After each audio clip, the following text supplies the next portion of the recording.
ஆண்டவராகிய இயேசு கிறிஸ்து நாமத்தினால உங்கள் அனைவரும் வாழ்த்தி வரவேற்கிறேன். நம்முடைய சபை பெத்தானியா சர்ச் இந்த ஊழியத்தை ஆண்டவர் கிட்டத்தட்ட 20 வருஷமாய் நடத்தி கொண்டு வருகிறார். இப்பொழுது நம்முடைய சபையார் அநேக பேர் சபை இல்லை என்று அநேக இடத்துல தேவனுடைய ஆலயத்தை விட்டு வேலைக்கு போயிருக்கிறீங்க. ஏறக்குறைய 8 வருஷமாய் அநேக பாடுகள் மத்தியிலும் பிரச்சனைகள் மத்தியிலும் சபை ஊழியம் நடந்து கொண்டு தான் இருக்கிறது. டிசி பாளையா சபை நடந்து கொண்டு தான் இருக்குது. ஸோ என்னுடைய சபையார் நான் மறந்து விடலை, அவளுக்காக நான் செபிக்கிறேன். என்னுடைய மனதில் இருக்கிறது அநேக பாடுகள் அவங்களுக்குள்ள உண்டு. உங்களுக்குள்ள இருக்கிற கஷ்டங்களும் போராட்டங்களும் மந்திர சூனிய கட்டுகளும் ஆண்டவர் விலக்கி இதுவரையும் உங்களை ஒருத்தரையும் காத்து கொண்டு வருகிறார். நான் ஒருத்தருக்காக ஜெபித்து உபாசித்து மன்றாடி ஆண்டுடைய பிரசன்னத்தில் என்னுடைய நேரத்தை நான் செலவு செய்து ஜெபித்து கொண்டு தான் வருகிறேன். தேவச்சனமே, சபையோட எல்லா காரியங்களும் கர்த்தர் பார்த்து கொண்டு தான் இருக்கிறார்.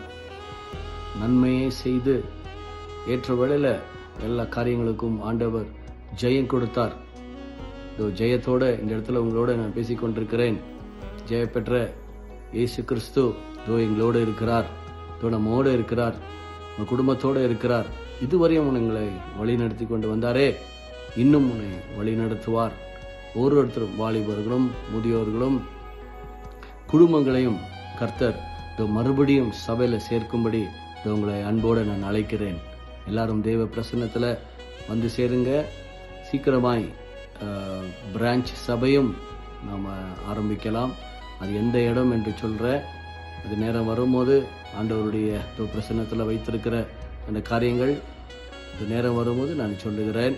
ஸோ நம்முடைய பெத்தானியா சபை அழிஞ்சு போகவில்லை. பெத்தானியா சபை ஆண்டவருடைய சபை, ஆண்டவருடைய ஊழியம். ஸோ எவ்வளோ மந்திர கிரியைகளும் சூழ்ச்சிகளும் மனுஷர்களால் வந்த போராட்டங்களும் இழைப்புகளும் அநேக உண்டு.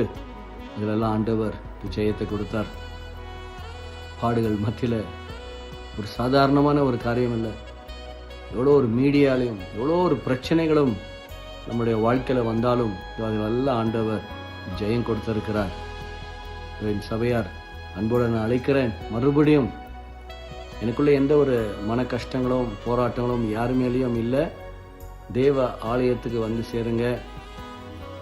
தேவனுடைய கிருபையும் சமாதானம் உங்கள் மேலே இருக்குது.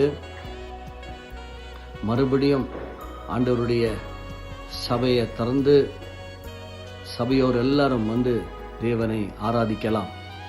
உங்களுடைய எதிர்காலத்தை நோக்கி ஆண்டவருடைய ரட்சிப்பை கொடுத்த ரட்சிப்பை பத்திரமா காத்துக்கொண்டு பரலோக ராஜ்யத்தில் சேர்ந்து கொள்ளுங்க. அந்த ஒரு நேரம் உனக்காக, உங்கள் குடும்பத்துக்காக, உன் பிள்ளைகளுக்காக ஆண்டவர் கொடுத்திருக்கிற இந்த நேரத்தை பிரயோஜனப்படுத்தி கொள்ளுங்க. கர்த்தருடைய பலன் உங்கள் மேலே இறங்கட்டும். ஆமென். கர்த்தர் உங்களை ஆசீர்வதிப்பாராக.